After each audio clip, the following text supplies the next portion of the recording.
Hi guys, welcome back to another video. So today I'm heading over to the training facility and I'm going to do a speed and agility training session. So I'm going to show you all of the drills that I do. There's 5 of them in total and you don't need more than 6 cones to complete the entire session.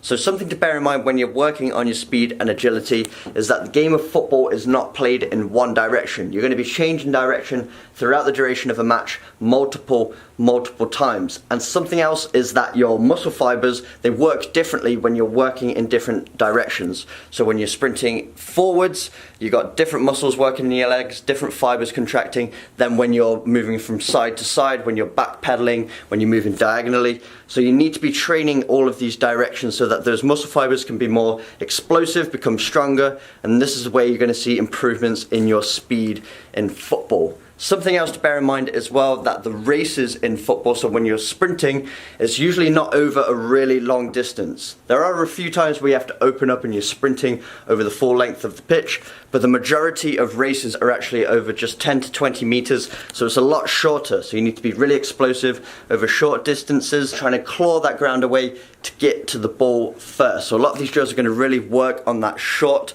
explosive movement over a short distance. So you're not going to need much room to set up these drills either, which is really good for you guys out there who don't have big full-size pitches. I'm going to be doing 4 reps of each exercise. So with 5 exercises, it's just going to be 20 explosive reps. You want to be going at 100% for each rep. That's why we keep the reps short, so we can go as hard as possible. But anyway, I'll get over to the training facility. I'll do a voiceover of each drill to show you how to set it up, and then we'll get right into it. So let's go.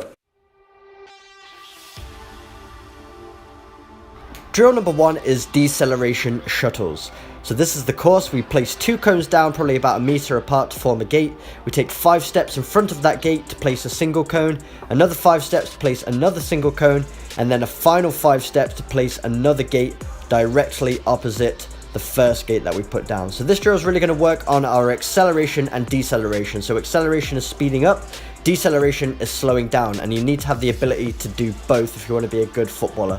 So starting at the gate, low center of gravity, driving up to that first cone, getting around it, then up to the second cone, getting around it, then through the final gate. And then we just turn around and complete it again on the way back.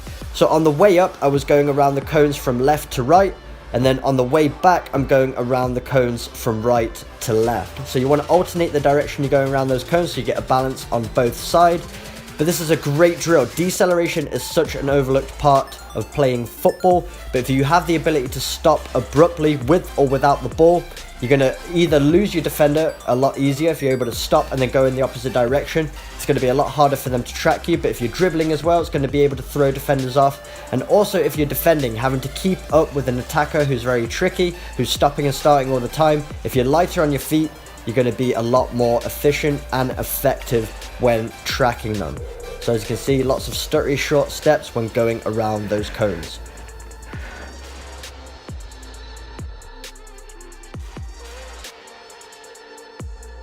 Drill number 2 is shuttles. So we're using the exact same course as we just used, but we're just taking away those 2 middle cones, and now we're going to take 7.5 steps away from that first gate to form another gate in between the 2 that we already had placed.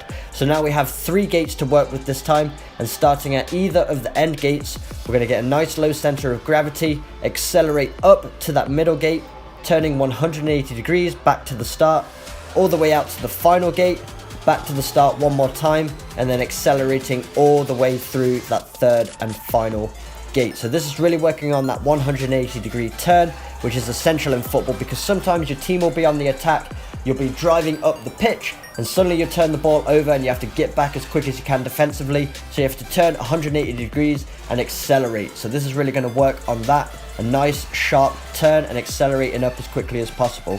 So for the first 2 shuttles, you're going to be more of an acceleration. You're not actually able to get into a full sprint, but on that final shuttle, when you're driving all the way through to the end gate, that's when you're going to open up and drive those knees even more, really opening out your stride.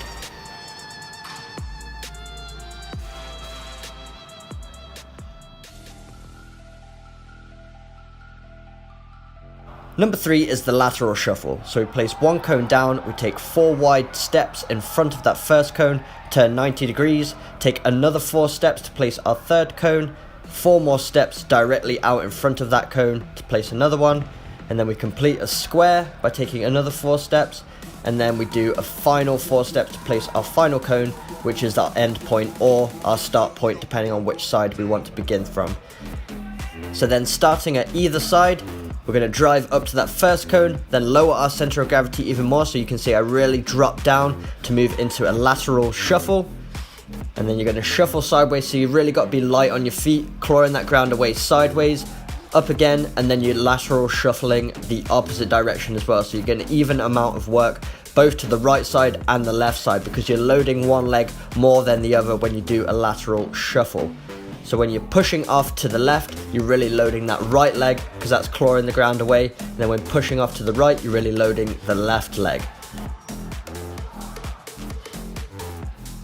So let's just look at this in slow-mo. As you can see, when I drop down into the lateral shuffle, really lowering that center of gravity, that's going to make you move a lot more agile.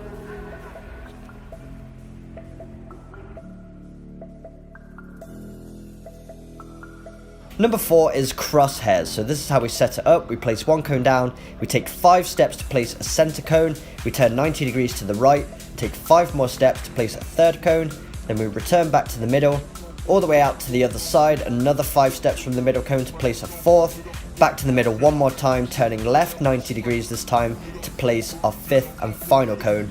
And this is going to be a great drill for working on our 90-degree turns, as you'll see. So you start at any of the outside cones, nice low center of gravity, drive to the middle, nice and low around that corner, turning 90 degrees, back to the middle every time we hit one of the outside cones, always turning to the right hand side the first time through. And then the second time I'm turning to the left each time. So again, getting nice and low around those cones, and then when you hit the outside cone, it's a 180-degree turn back to the middle, and then we're turning to the left. So you want to do 4 reps in total, 2 going to the right hand side and 2 going to the left. And the key with this one is to take a lot of little tiny steps when you're going around those corners. So this is where those agility ladder sessions really come into action. So nice, quick, stuttery steps around, really clawing that ground away from you. It's going to help with your balance if you really take small steps, and you're going to have a lot more traction, light on your toes to push the ground away so you can be nice and explosive. All the way back to the start, 4 reps in total.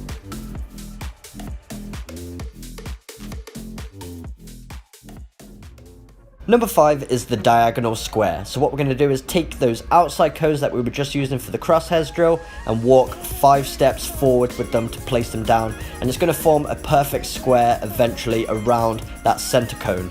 So we're going to use this square to go around, but also using that middle cone as well, this time working on some more diagonal movement. So we're really covering that last direction. We've worked on forwards, backwards, side to side. Now we're going to be working on some diagonals as well. So we start at any of the outside cones, drive to the middle, out to the next cone, back to the middle, and going around each corner until we've made our way all the way back to the start. So as you can see, when you're hitting that middle cone, it's a really acute angle, almost coming back on yourself but going out diagonally. So again, the technique, we're taking those small stuttery steps around the corners, really clawing that ground away from you, trying to stay as light on your toes as you possibly can. And also with this one, just like crosshairs, if you went left the first time through after you hit that first cone, the next time through you're going to go all to the right, because you want to get a balance on both sides. Alright guys, so that's the speed and agility session done.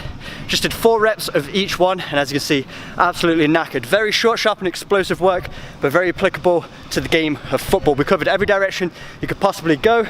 So we went forwards, a little bit of backwards as well, because there are times in a match where you have to backpedal really quickly, so it's good to set your feet. Also, we did some diagonal movements, we did some right angle turns. We really covered it all there. You need to be fast in every direction in football, because you never know what's going to happen. The ball could deflect in a certain direction.